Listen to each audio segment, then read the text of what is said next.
Hey everyone, and welcome to episode 25 of That Gives Me Anxiety. Great weekend, great weather down here in Charleston, South Carolina. Oh, we're having a great time. Jamie and I went to go see the Zac Brown Band at a stadium down here in Charleston. I think it's like Credit One or Capital One Stadium. It's a tennis stadium. First concert since before the pandemic. It was so nice to just get out there, and I mean they played their hits. They covered a bunch of disco songs. They played Lionel Richie all night long. Just a party. Really good show. Definitely had a very good time. It's always interesting though, like people find a way to complain about things that don't matter. It's like being in the stands and like the woman behind us was just like complaining that there wasn't enough beer stands and how it was the worst experience of her life. And it's like, what are you talking about? That's the worst experience of your life? That you had to wait 6 minutes for a beer? Maybe you're putting too much emphasis on beer. I don't know. I like beer, but geez. But yeah, thankfully that woman went and found another seat. So we didn't have to listen to her complain the whole night, and we could just have fun. Speaking of having fun, big New York Jets fan. Yes, I know. I hear you laughing at me. But the day this episode comes out on Thursday is the NFL Draft, which is a Jet fan Super Bowl. Now, but we got the number 4 pick, the number 10 pick. Like, even if you screw up one of those, they'll get somebody. One of those two will pan out. I mean, right? Right? Tell me. I'm tired of the losing. I have a terrible joke in mind related to today's topic. Being a Jet fan is the real Sunday Scaries. Oh, God. Painful, I know. Anyway, this episode is going to be the full interview I did with Pallavi Yetur about the Sunday Scaries. Often I find when I interview the experts, there's a lot of other questions that kind of don't fit into the episode topic, but are good to get out there. And I did this with the sleep interview I did with Dr. Christina Parker, and there was a lot of good feedback on that. So I'm going to keep doing that with experts doing this. So before we get to the full interview with Pallavi, just want to remind you, if you're liking the show, to please remember to rate and review it. Check the show out on Facebook, Instagram, Twitter, and YouTube. And if you're liking the show and you want to help it and help me make more, there's the Buy Me a Coffee link, which is just a way to contribute a few bucks if you're liking the show and want to support it and see more get made. Wow, thank you so... I don't know why I said that so dramatically. Wow. Oh, God, this episode has me making that YOLO generation reference. This is super cringe for me. I'm a corny guy, I think. Anyway, thank you so much for listening. Thank you to Pallavi, and enjoy the interview.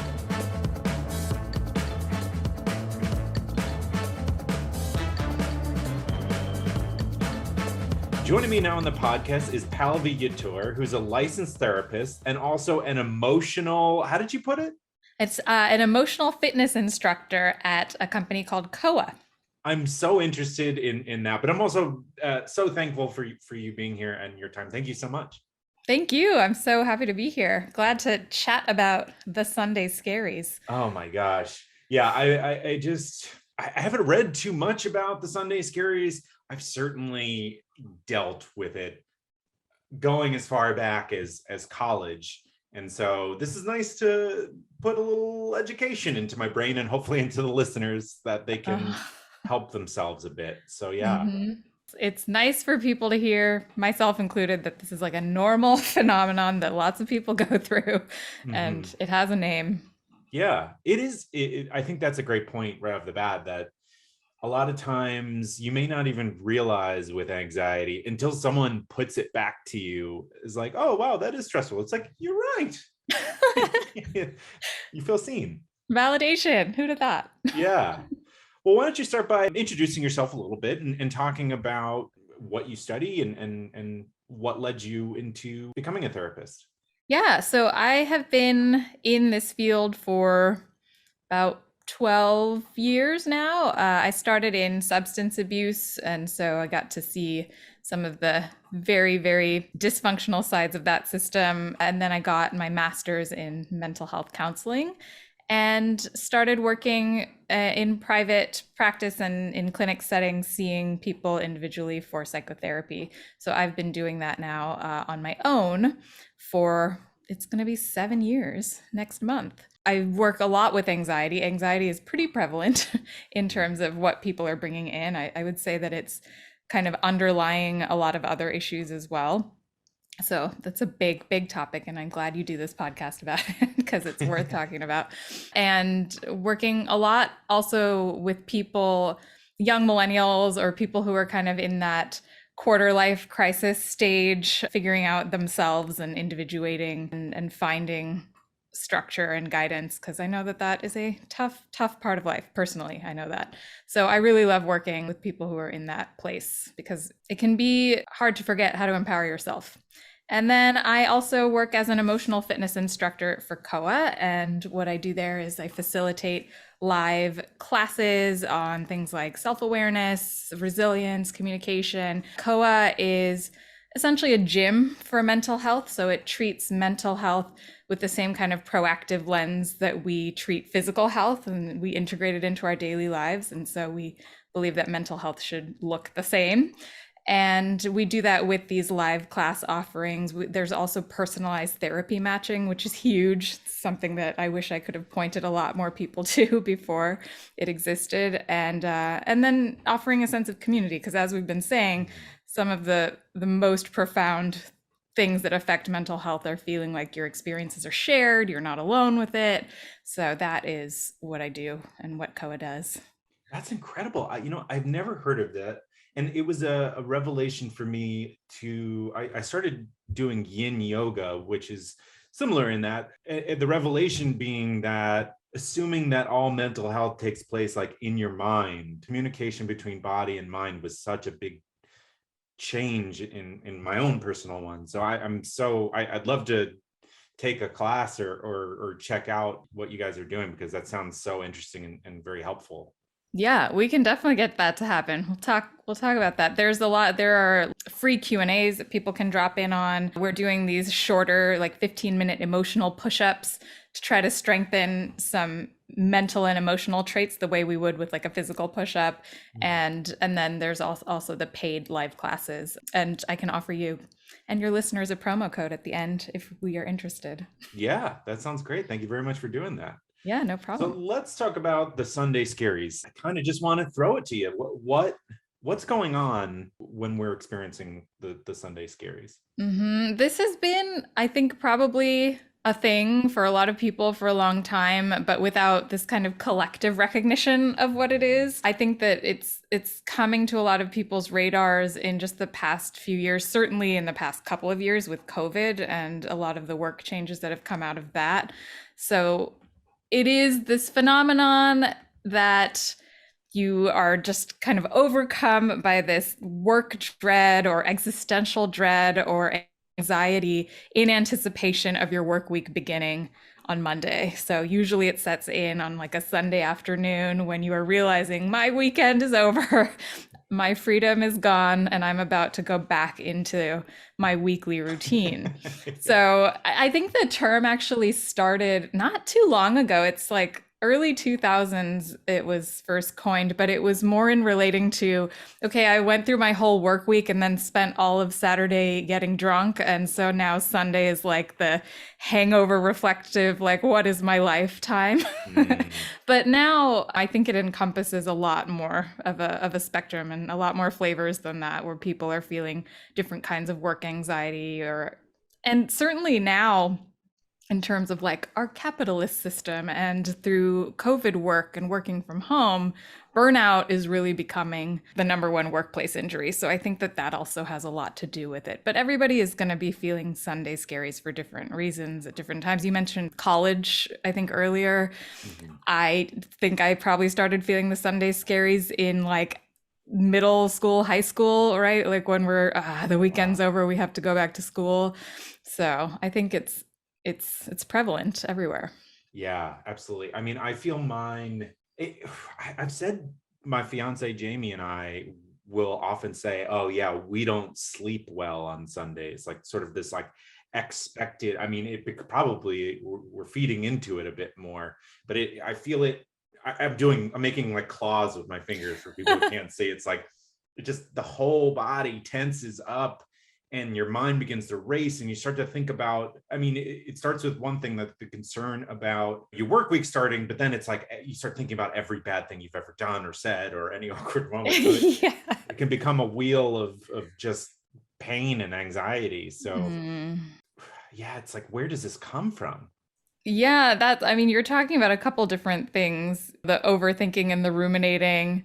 And I think a lot of anxiety in any of its forms happens when we get ahead of ourselves. Hmm. So on Sunday evening, what might hit us is this sense of all of the things that are coming up this week. And when we don't really have kind of a concrete and perspective based look at what all that stuff is, it can start to feel very big and Hmm. overwhelming and much bigger than it actually is. So, this just like the idea of the work week could be so Hmm. overwhelming because it's a little amorphous. I also think when you're talking about ruminating and overthinking and getting down on yourselves, there could be a lot of that too, right? Like going into the work week, taking stock of your failures or perceived failures versus taking stock of like what you might be inspired by or energized by coming up.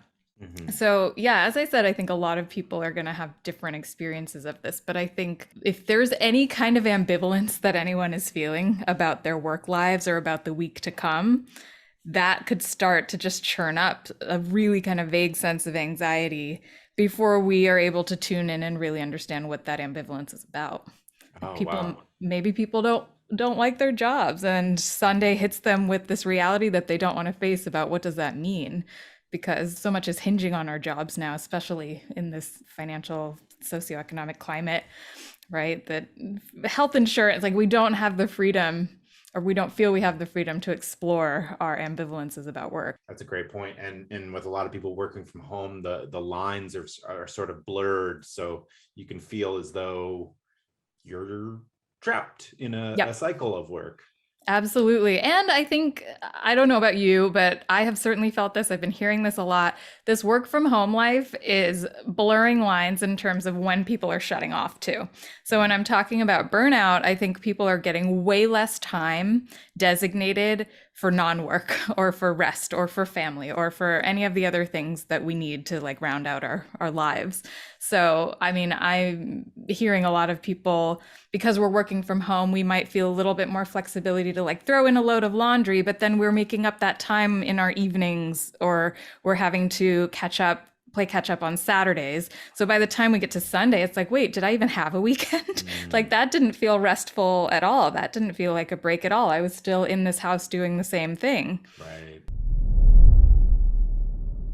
So let me get this straight. In today's day and age, you're supposed to be drinking a ton of water, doing yoga, making sure you and your whole family is happy, strike a good work life balance, exercise, read books, watch movies, eat healthy meals, be a big part of your community, and get 8 hours of sleep.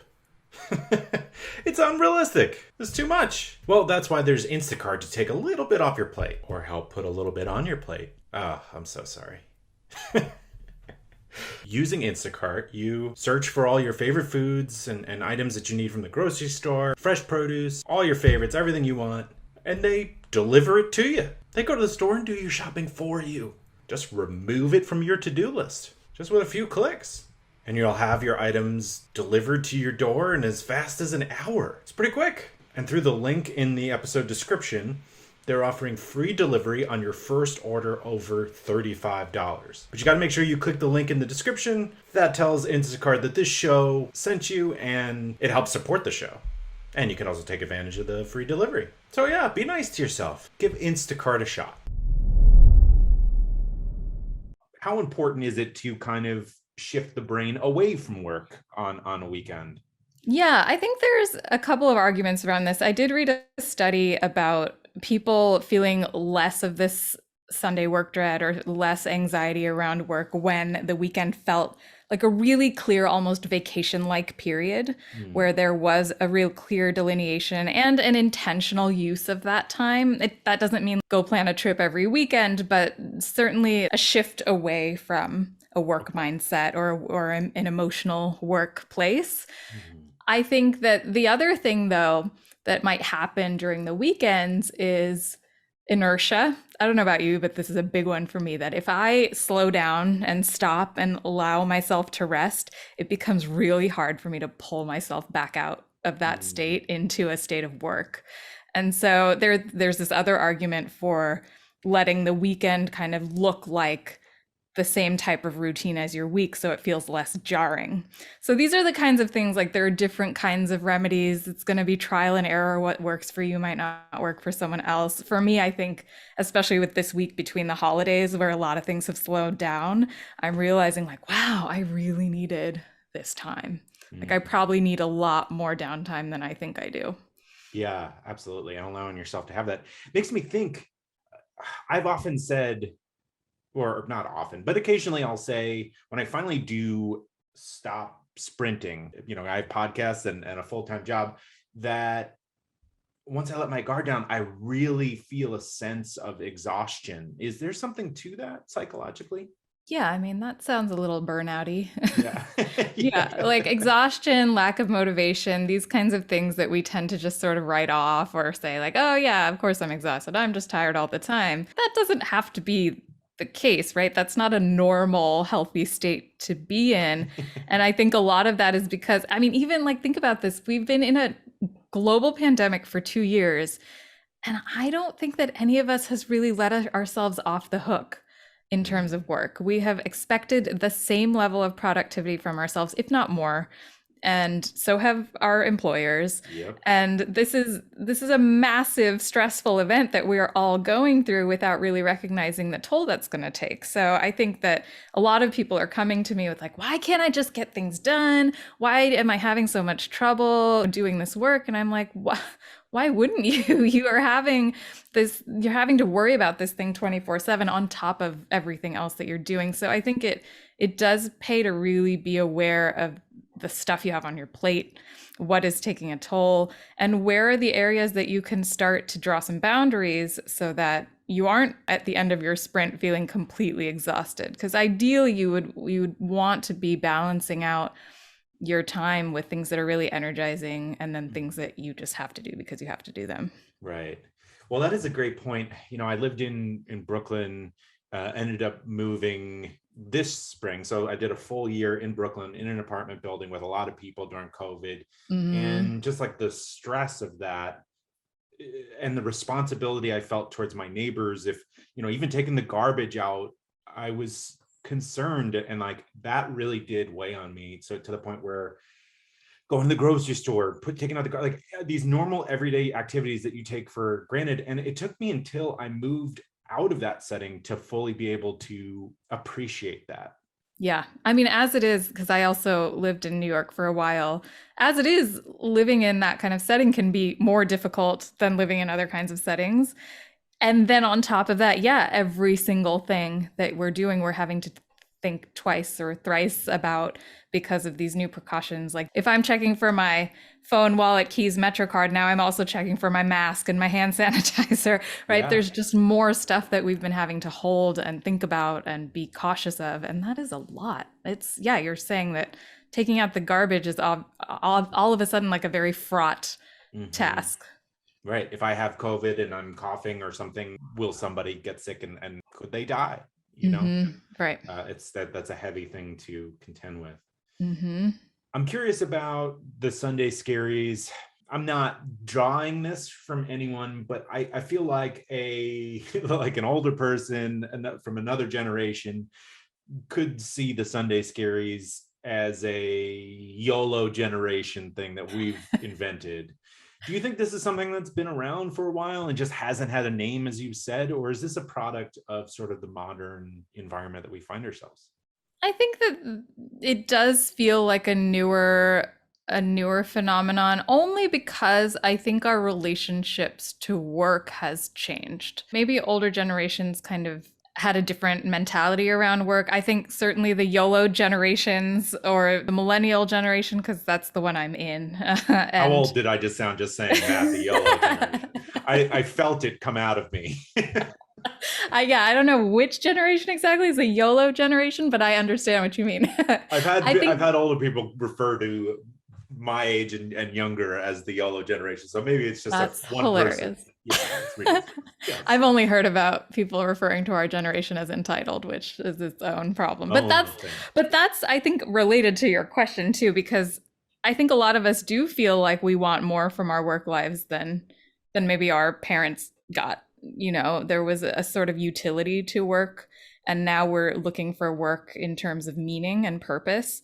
And that I think is for the better. That's going to be again a thing that energizes us versus drains us. But on top, what that is doing is making us feel, I think, that much more pressure, to find the certain type of achievement or a certain type of status or a certain type of fulfillment that is hard to find. It takes work. It might not always be there. And so I think I hear some of my patients talk about being a little bit in conflict with their work situations because they're not feeling as impassioned by it as they feel they should. And these shoulds can start catching up to us and making us feel like we're not doing enough. The other thing is there's a reality to the way that our economy goes, right? Capitalism has changed and has gotten more capitalistic, So even though the boomer generation and these like workhorse generations up until this point, they did that, I think we are also in the throes of just relentless corporate cultures that are really, really not understanding of workers' rights or of needs, emotional needs. I know that there are a lot of companies that are trying to change that. COA actually works with quite a few companies that are bringing our classes to them. But up until this kind of level of collective self-awareness about people's emotional well-being, that wasn't a priority for a lot of employers. Yeah. I mean, judging from the fact too that I feel like only recently has any semblance of mental health options been offered through a corporate health plan, which Right. is, yeah. And I can speak only personally. I've tried several times to start with a therapist and been unable to find somebody through which is at times when I, to be quite honest, desperately needed to see somebody. Yeah, it's not good. The system is not good. Insurance doesn't make it easy for providers to want to work with them with the insurance panels. They kind of incentivize therapists to go off of the insurance panels, and then that creates less access for people who need to go through insurance to see a therapist because, of course, you're paying into this, your employer's paying into this. Why shouldn't you use it? So there's a real issue to this system. I know that out-of-network benefits are like the main way that a lot of people are able to see their therapists affordably. And then there is also the limitations. I know some employers offer like EAP programs and like these, here, you can have 8 sessions with somebody. And then it's like, well, then what?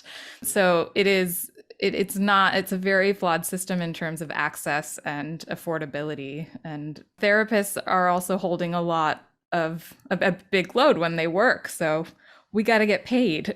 Right. No, absolutely. I can only imagine.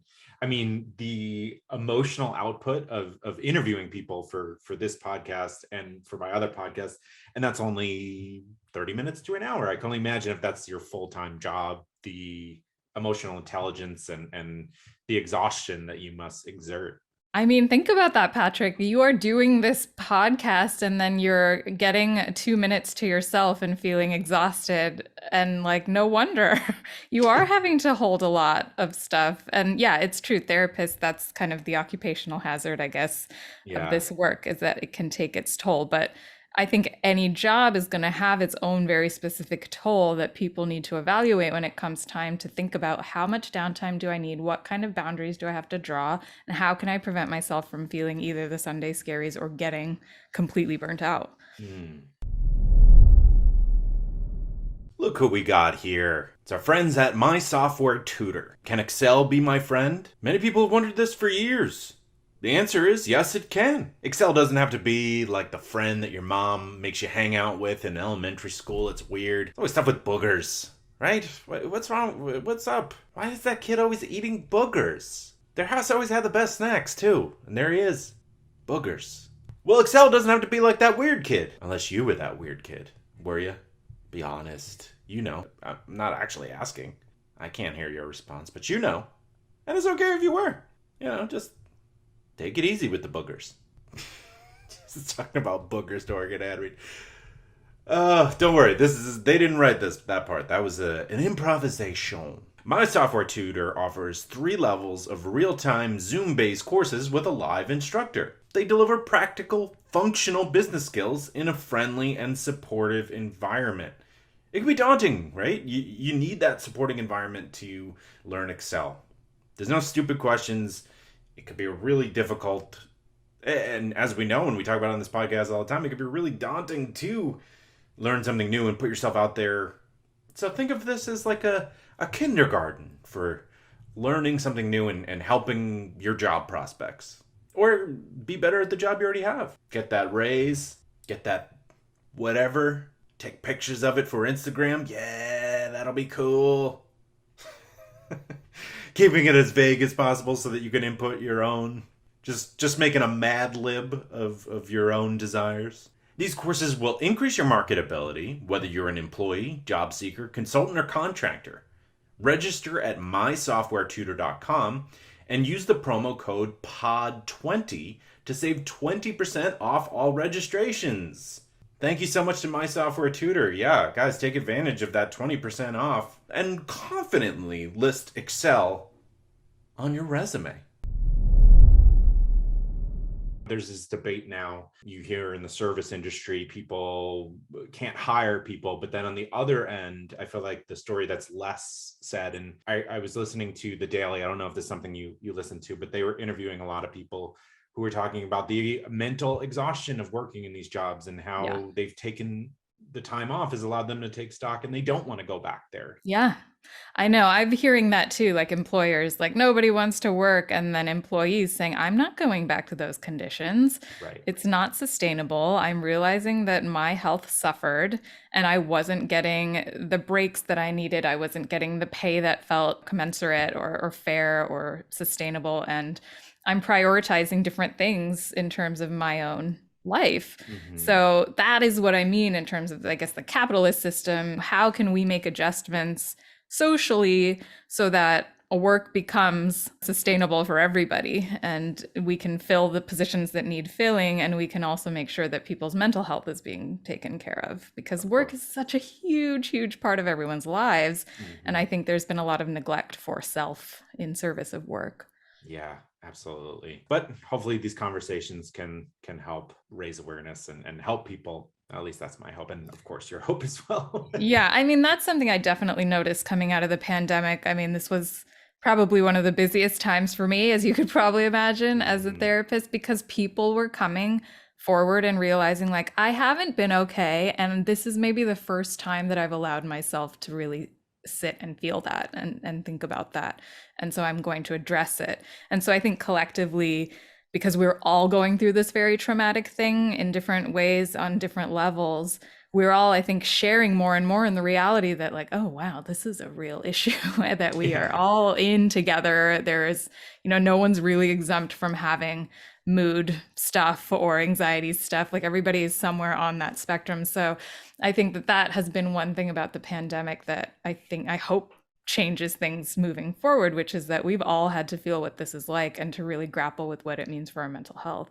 Yeah, here. You mentioned talking about how the Sunday Scaries may have meant something different for people who are binge drinking or something like that. But for people who do binge drink, is there an added element? How does alcohol weigh in, and can it mess with someone's anxiety? I hear a lot of regret when it comes to binging substances and drinking. I've been talking to a lot of people throughout the pandemic who've been inspired during this time to cut down on drinking or to stop, because I think that it became a crutch. It became a coping mechanism for a lot of people through the isolation and through the stress. So, yeah, I think when that at the end of that weekend comes and you've just realized that you've done something that was not making you feel good, or that has had this kind of residual effect, whether a physical hangover or an emotional hangover, that you squandered some time to really care for yourself and to rest.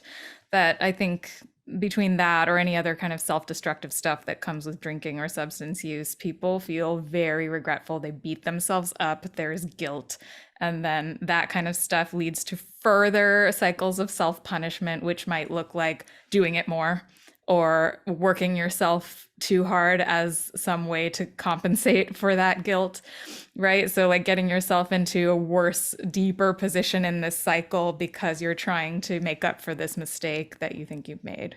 Yeah. Oh my gosh. Yeah, that feels so biblical to be like, I deserve this. you Yep. know. Right. And Uh, it's not always conscious. I think people are very good at punishing themselves through their guilt or through their aggression, just because we're good at not being kind to ourselves. So I think kindness and compassion has to be the antidote for a lot of this stuff. why do you think we're not kind to ourselves? Is that just something we're taught societally? Yeah, I mean, again, societally speaking, I think there's a lot of that pressure to be or achieve or be successful or earn money, like whatever your pressures are, measuring yourself up to those idealistic standards or that perfectionism is not kind in and of itself because you're Yeah. not accepting where you are and what you need. You're trying to become this other thing or force something on yourself. So that is not kind. I think everybody's going to have their own very personal reasons for being self-punishing or self-critical or unkind to themselves. Sometimes it also looks like being unkind to other people, Mm. and that can be a reflection of how you're feeling about yourself. So there's a lot of internal and historical reasons that are very personal to people, but I think it feels a little bit like its own epidemic of how we are not actually allowed to give ourselves space to let ourselves off the hook or be understanding, be compassionate. It's almost like in our system that's not encouraged. Like we're meant to go, go, go. I mean, if you think about like professional athletes, for instance, what we expect of them, what they expect of themselves is to just constantly work and train and then perform at like top capacity. And Mhm. a lot of athletes in the past year or so have come out with these mental health struggles, right? And have been, we've got Naomi Osaka and Simone Biles and a bunch of NFL players as well, talking about, I didn't think about the toll that this kind of pressure was going to take on my mental well-being until it hit me. And so Mhm. now I'm going to prioritize that, which might mean that I bow out of a competition, or it might mean that I can't train for this one thing that everyone's expecting me to do. So that kind of stuff, right? We do not let each other just take it easy. That's not looked down on. That's looked down on. It's not really encouraged. Certainly, it's a weakness, Yeah. or perceived as a weekness. I Right. don't. You shouldn't need rest. You need to be a machine. Right. You'll sleep when you're dead. Yeah. You need to you need to feel Right. complete YOLO. satisfaction every day. YOLO. Yeah, YOLO generation. See, it's real. It's real. But yeah, it's like anxiety kind of knocks on the door until you open it and like deal with it. So if Totally. you're pressing it down, it's eventually gonna find its way. Right. I've heard this saying, I think probably like in spiritual circles, but what you resist persists. Mm. And it's so true. The more you're avoiding or trying to get away from tough feelings or forcing something down or diverting to some other kind of vice, yeah, the worse that's going to get. Yeah. Oh my gosh. Well, turning towards things that people can start to think about, or ways they can help themselves with the Sunday Scaries, I'm wondering what you would offer in terms of advice. Yeah, well, I love this. I think hearing about other people's experiences so that people feel a little bit more connected and in community with others who are going through the same thing can be huge. Because as we're saying, anxiety starts to grow into really kind of amorphous shapes in our minds because we're lacking a sense of groundedness or perspective about something. And so sharing with other people can bring more of a sense of reality to what we're anxious about. And then that can kind of start to tamp down and make smaller some of our concerns. So a lot of people, I think, when they're really in the midst of emotional distress, don't feel like they can reach out, don't they feel maybe some shame reaching out, or they don't want to be a burden to others. And that is exactly, if you think about emotional distress as its own virus, that's exactly what feeds the virus. Yeah. Is isolating yourself that way. So I would really, really encourage people to try to connect to others during a time that they feel really in the midst of this stuff, because having a relationship around it and being less alone with it is going to be very therapeutic. Yeah. I mean, and oftentimes when I'm at my most anxious, it's also paired with its best friend, depression. Yes. So which makes me just want to pull a blanket over my head and hide Yeah. from the world, which I guess you have to listen to yourself, but also reaching out you're never a burden. I always think of it like, it's easy to think of it now, but when I'm in that moment, what I was going to say is, if someone comes to me and is expressing something like that, I'm not going to laugh at them. I'm not going to push them away. And so just trying to remember that in when you're at your lows. Right. We're so much better at being nicer and understanding of others than ourselves. Yeah. And so you're right that anxiety, depression often go hand in hand, because I like to see those things as kind of the smoke, the fire being, we might be angry about something that we can't express. We might be really distressed and aggressive about maybe not liking our jobs, or maybe being dissatisfied with something in our lives, or maybe holding some resentment about something. And then without the way to really constructively express that by either setting a boundary or making different choices for ourselves, then we get stuck in these cycles of helplessness and powerlessness, that's anxiety and depression. Right. So it does, I think, keep answering your question around advice, I think that there has to be a lot of deep digging and trial and error about what is working for you and what is not. If you look at your week, what is the thing concretely that you might actually be dreading, and why? And is there something you can do to prepare for that thing? Or is there some way that you can get that thing off your plate? Or is there some way that you can be kind to yourself through this thing so you can get to the other side of it, whether it's a task or a presentation or a meeting or having a fight with somebody? Like, something might be looming that is difficult to pinpoint. And so we have to do the work of really getting self-aware about those things. So you think taking the approach of steering into it a little bit and sort of facing it, as opposed to kind of pushing it to the side of your mind? 100%. So as soon as that feeling sets in for me, which right now it's like the Thursday before New Year's, and I know that the work week is starting on Monday, I'm feeling like, oh my God, I don't think that I am ready to start work in full force again after having gotten this rest, which is telling me, okay, I might need to build in more rest time. So the pace that I was going at up until this point might not be sustainable. And you know what? Maybe 6 months, a year from now, that pace might be okay. But right now, for where I am emotionally, for where the world is emotionally, it's not. So I'm going to adjust, and I'm going to keep that in mind before I agree to this thing, or I fill my calendar with a bunch of social plans. I'm going to really think about what needs to happen, what do I need to do in my week, and what are nice to haves, and how do I want to just really carve out the time to recharge.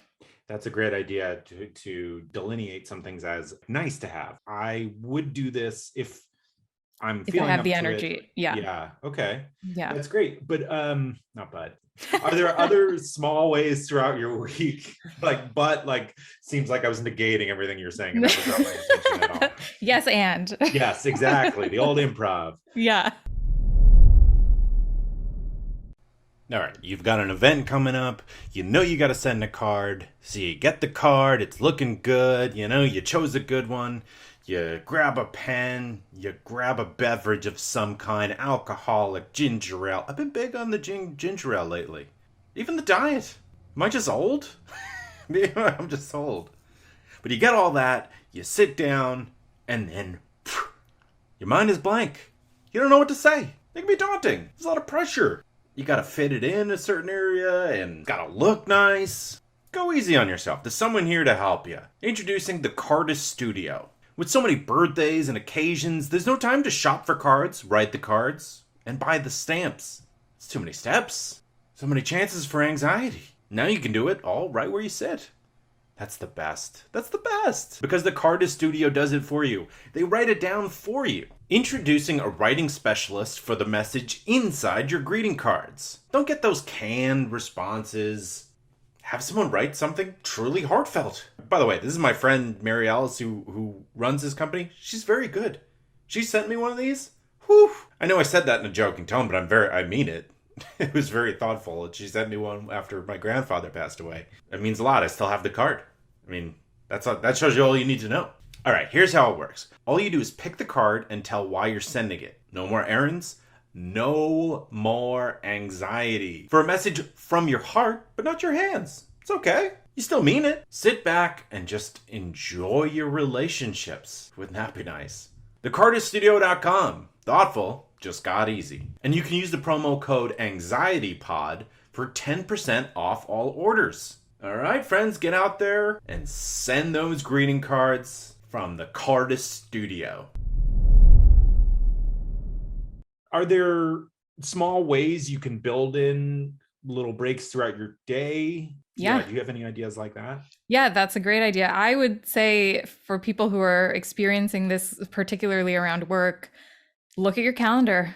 And I can see like a lot of people's calendars are just like full blocks of stuff. And where might you be able to say no to a meeting?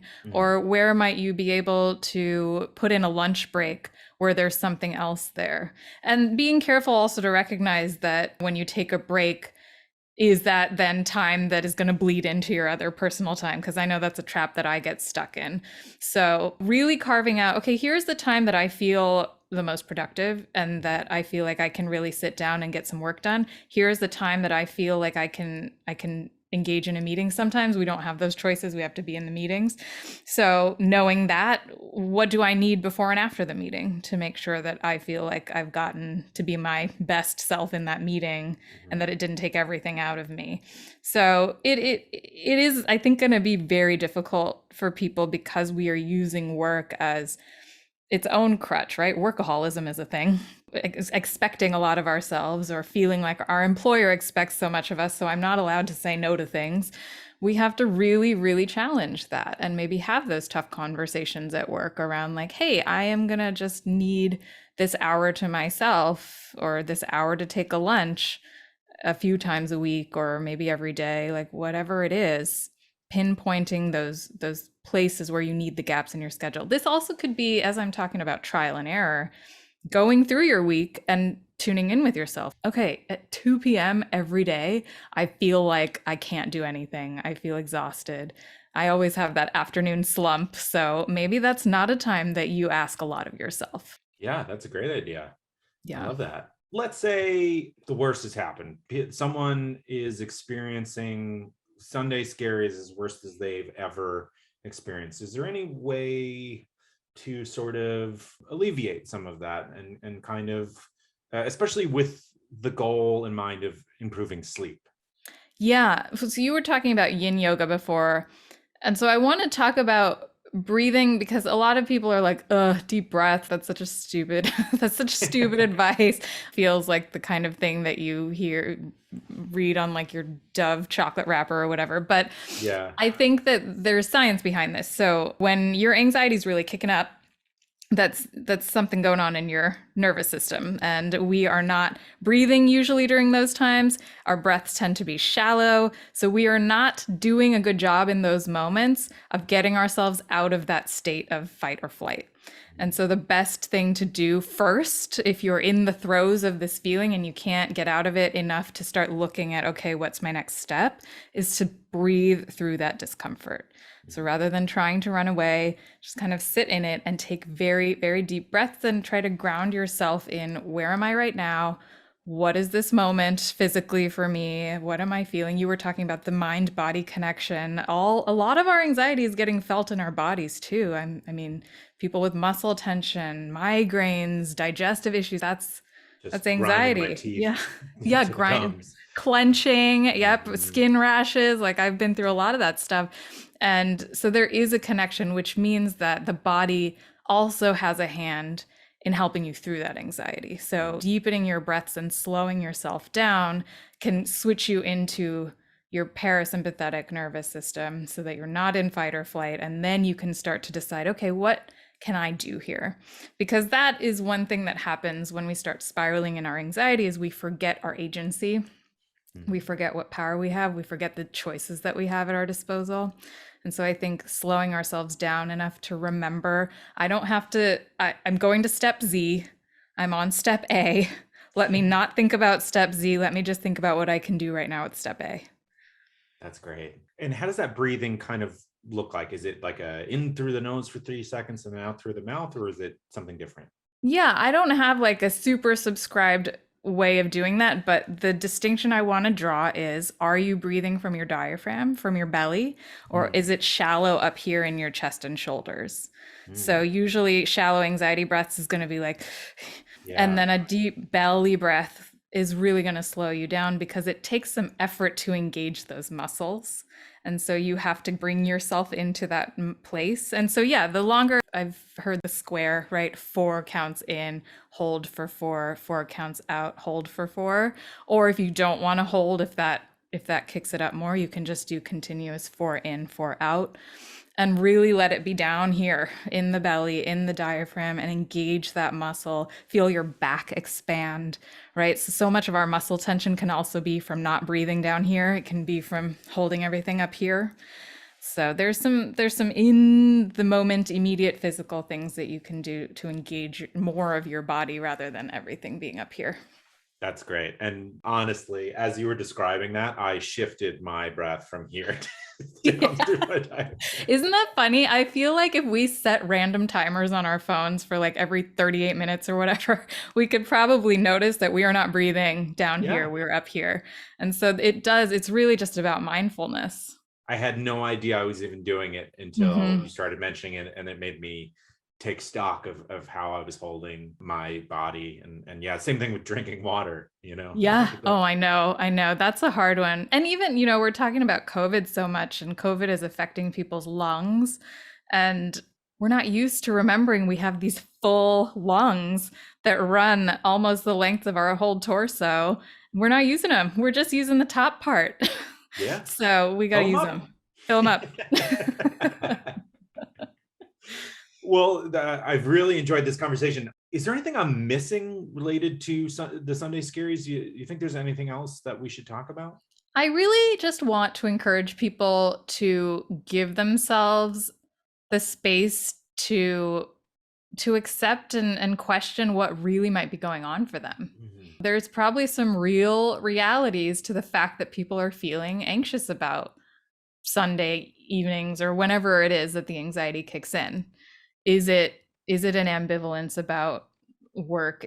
What does that mean for you existentially? Are you working at a job that you know is not for you? And is that reality scary? Just with the intention of you don't have to do anything about it. We're not going to step Z. We're only on step A. But step A has to be about understanding what's going on Mhm. and really giving yourself that space to be mindful of what you're feeling, whether in your body or in your gut or in your emotions, and then thinking about, okay, what does that mean? What could that mean? Do I need some help to help me figure out what this means? Do I need to enlist some support? Do I need to seek a therapist? Do I need to find some support groups? Some way to really give yourself a safe space to explore what that is so that you can start to tap into your agency and feel more powerful in the decisions and choices you have available. I love that. That's great advice. Yeah, and I Good. think I think well, I can't speak for everyone, but I have to believe there's a changing culture, and we can all play a part in changing that culture by bringing it to a boss. And Yeah, you do have to be careful, I guess.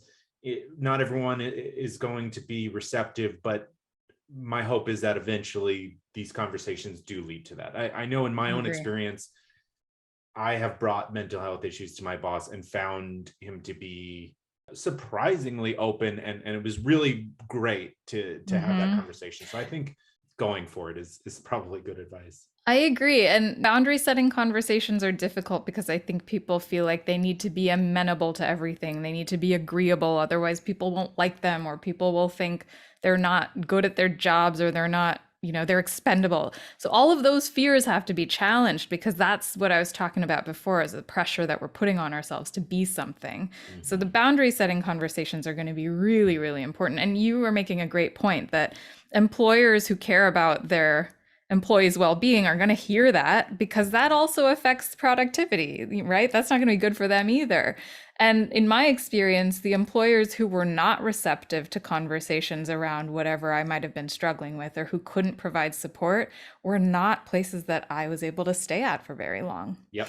And Same. so that is, once you are trying to have boundary setting conversations, something scary but kind of amazing happens, which is that you might find that you are getting all the signs that you have to let go of something that isn't working for you, which I think is why a lot of people don't want to have those conversations, because that's scary.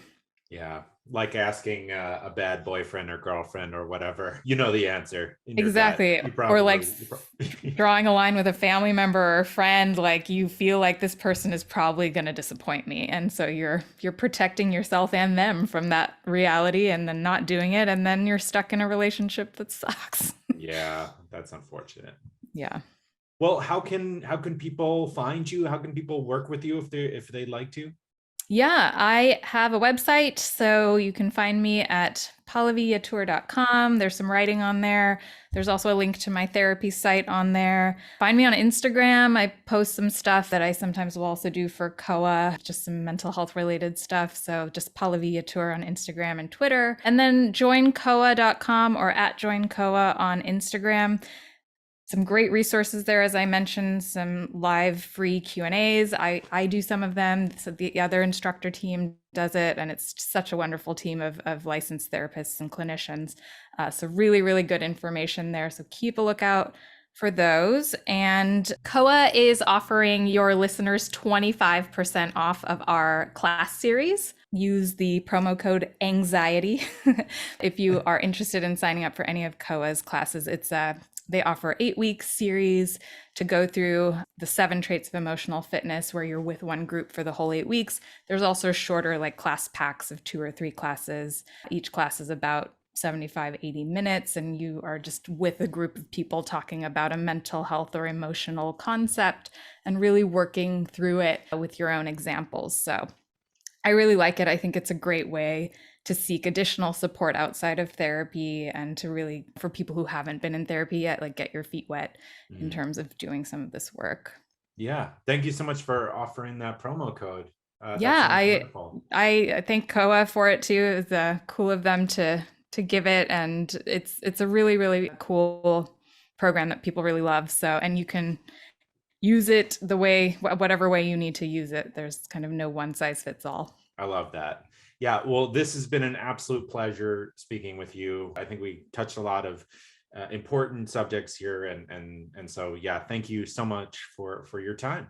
Yeah, my pleasure. Thank you so much for having me. And I really hope this helps. I hope that people can start feeling kinder to themselves and more understanding, and ask for what they need. Yeah, that'd be great. Yeah. Thank you so much for doing this podcast. I think it's awesome. Thank you. There it is. There's the full interview on the Sunday Scaries. Thank you again to Pallavi. Yeah, it's great to hear that more people out there are experiencing the issues of just being nervous that their week lies in front of them. But that also is probably telling you that, maybe it's time for a little change, or to find a way to help yourself. Just a heads up that there will not be an episode next week. I'm taking a week off. A good friend's bachelor party is going to be here in Charleston, which is super nice. I don't have to endure that hungover flight home after a weekend of treating my body like a circus. So yeah, just going to take a few days off and podcast and the day job, and just enjoy myself, eat some good food, and hang out and see some people I haven't in a while. So really looking forward to that. Quick reminder about my other podcast called Death Space Filling the Void. You can get it wherever you get your podcasts, or deathspacepodcast.com. Then in the description, there's the Buy Me a Coffee link if you want to support the show and support me. You can use that link as a way to donate a few bucks. Yeah, it's always very much appreciated. There's also the Instacart link. By clicking the link and signing up that way, it tells Instacart that this show sent you. Show sent you. I don't know what's going on with my tongue. And yeah, so that would be telling Instacart that this show sent you. And that also helps support the show. Also, be sure to check out mysoftwaretutor.com with the promo code POD20 to get 20% off. And the Carta Studio, who offers the promo code AnxietyPod for 10% off. And then then also in the description, I'll include links to Pallavi's website and Koa's website, so you can check them out if you would like to do that as well. Well, all right. Thank you so much for listening. Taking a week off, so I'll talk to you in 2 Thursdays from now. Let's go Jets. Jets.